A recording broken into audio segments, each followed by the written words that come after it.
ඒක නෙවෙයි.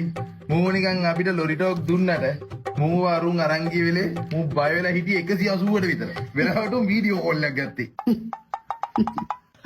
බය යකෝ මගේ බය ගෑවිලාවක් තියනවාද? මං ඒ කරේ රංගපෑමක්. අරු මගේ බෙල්ලට පිහිය තියන් ඉද්දි මට පුළුවන් ද මං බය නැතුව ඉන්න. එතකොට ඌට හරි නෑනේ. හරි. මම දන්නවනේ උඹ ගැන. නේ ඒව නෙමෙයි. මට ඇත්තම කියහම ඌ උඹව තියාගෙන මොකද්ද බං කළේ? උඹ දන්නේ නෑනේ මට වෙච්ච වැඩේ. උම්මට ගිය ගමන් මාව බැඳලා කෙහෙල් ගෙඩි දෙකක් අතට දුන්නා කියපන්කෝ. කෙහෙල් ගෙඩි දෙකක්? ඒ මොන ලබ්බ කරද බං? උන් කෙහෙල් ගෙඩි දෙක මගේ අතට දීලා එකක් කහන් කියලා කිව්වනේ. ඉතින් උඹ කෑවද?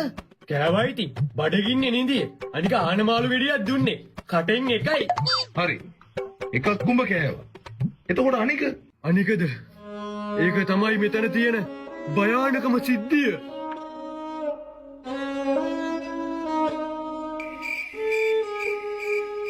ඒ මොකද්ද බං? ඒක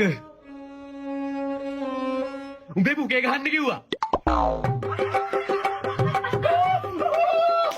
අනේ මේ hina වෙන්න නෙමෙයි. ඔබත් මොඩෙක් වගේ hina වෙන්න එපා.